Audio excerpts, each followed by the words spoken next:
Hello there, and welcome to this game review. So in this one, we had a lot of mistakes from both sides, and mainly they were of tactical nature, so of course, checks, captures, and attacks. Mostly they were simple captures, but sometimes you also missed some kind of tactics. And this is, of course, the most important part of chess, not giving up your pieces, as winning with a material advantage is one of the easiest ways to win in chess, so we should avoid scenarios in which we are down a lot of material. So for this, on every single move, we should look for checks, captures, and attacks, not only for ourselves, but also for the opponent. So white started with d4, d5, and knight c3. So this is already a bit inaccurate, because in d4, d5 openings, both sides should try to use their c-pawns to attack the center. If this was like the king's gambit on the other side, this would not be a good idea, because the king would be weak. But here white can play c4, and if black takes it, eventually white usually gets it back, and they have two pawns in the center against one. So knight c3, e6, and now white should probably play e4 at some point, and then we will get a French defense, which would not be very ideal since we played d4 on move 1, so probably we're not that good at the French. Okay, bishop f4, a6, knight f3, knight c6, so black makes the same mistake as white, putting the knight in front of the c-pawn. Instead, black should use it offensively with c5, and black will play knight c6, and we will have some kind of reversed queen's gambit where black should be a bit better because he is attacking the center with the pawn. So instead knight c6, c4, and now we get this structure, the d and e pawns are exchanged. Black has the problem of this bishop, also his c-pawn is blocked, so he cannot attack the center like this, so now white is doing quite well. Knight f6, bishop g5, so this is a bit inaccurate because white is moving the same piece twice, and generally we should not do that. In the opening we should move pieces as little as possible, and here we could have developed quicker by taking here. If the queen takes, well, firstly this pawn is hanging, but also we could just play queen d2, and maybe bishop g5 or bishop d3, the queen might get trapped. But okay, bishop g5, bishop e7, now the pieces were exchanged, and this helped black because he had less space, so now he'll have some kind of squares for the pieces. So bishop e2, and black plays b5, trying to develop the bishop, castles, and queen d3. So white has finished development. He is fighting for the center somewhat, but there is a concrete problem on the board, and black has created a very serious threat of taking the pawn on d4.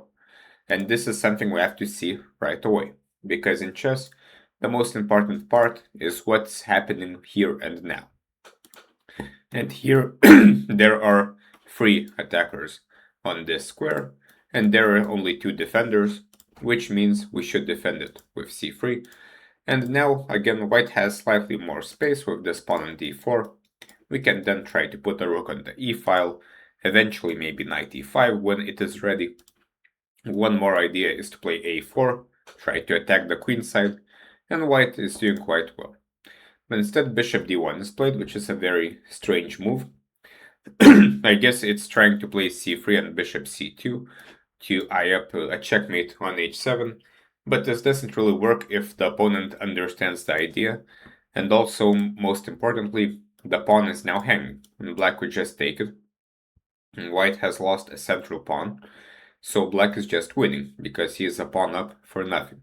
So this was a one-move blunder, right? So you fought for about 30 seconds, but unfortunately the pawn was blundered, which means you did not look for the opponent's checks, captures, and attacks. So try to do that next time. But okay, he doesn't take it. Now c3, defending the pawn.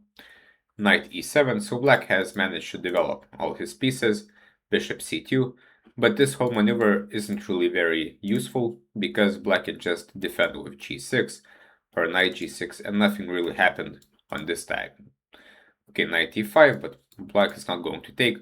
Plays bishop d5, knight g6, and here black makes a strange decision, taking with the f-pawn, and this isolates the pawn on the e6 square, as well as the square on e5, which means that black can never defend these squares with the pawn anymore. Generally in chess, in such situations, we should take towards the center. The h file is nothing to worry about, and this rook on the f file isn't very good anyway. Here, black actually has a threat. Again, white ignored black's threat and made the move h3, which is maybe a useful move, maybe not. But importantly, black had the very important threat of bishop c4, skewering the queen and the rook. So again, the same kind of mistake like with knight d4. Before making a move, we should make a blunder check, check the opponent's checks, captures, and attacks to make sure nothing is missed. But after h3, now black is winning an exchange. So now white is lost. He has some kind of compensation because of this weak pawn, but it should not be enough. Now black forces the queens off, which is a good idea by black. And now all we have is this target on e6. We can try to attack it, but black has enough defenders. And d5 happens. And now we win this pawn on e6, but the d file is open, and black can play something like king e7, try to invade with the rooks, f2, b2, all of these are hanging, and this pawn is not really becoming anything. Instead, rook e8, but this is very passive, and now white is able to activate his rook very nicely. He starts with rook d3, king e5, and now the rook should go to the 7th rank, as that is generally where rooks belong, and the rook stands best on the 7th rank most of the time, so we should aim to put our rooks over there. And now, even though black has more material, white's rook is extremely strong. He will start taking pawns. This pawn is also well defended, so white is not really worse anymore.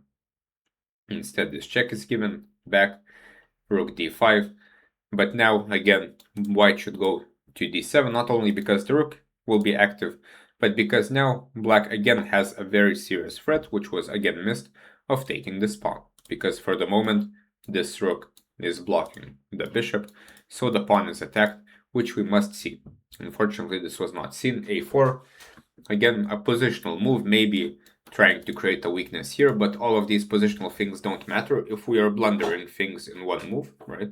So this should be our focus. Firstly, check if you're not giving up pieces or pawns, because this is much more important than positional chess. And now, without this pawn, black is just completely winning, and from here, not too much happened, and black won the game because he has a rook for a bishop, and the rooks are fine. His king is also active.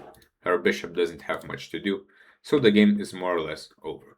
So quite an unfortunate ending, but if rook d7 was played, the rook would have been very active. This pawn is defended, and not only is it a passed pawn, it also blocks the opponent's rooks. So it's a very nice pawn. So of course this was a 10+0 game, so this is basically a blitz game. And as per your training plan, I would suggest playing with at least 15+10, or generally even longer time controls, and then probably all of these mistakes wouldn't have been made. So try to play with longer time controls, and then see what mistakes you make when you have enough time to think. So hopefully this was useful, and see you next time. Good luck.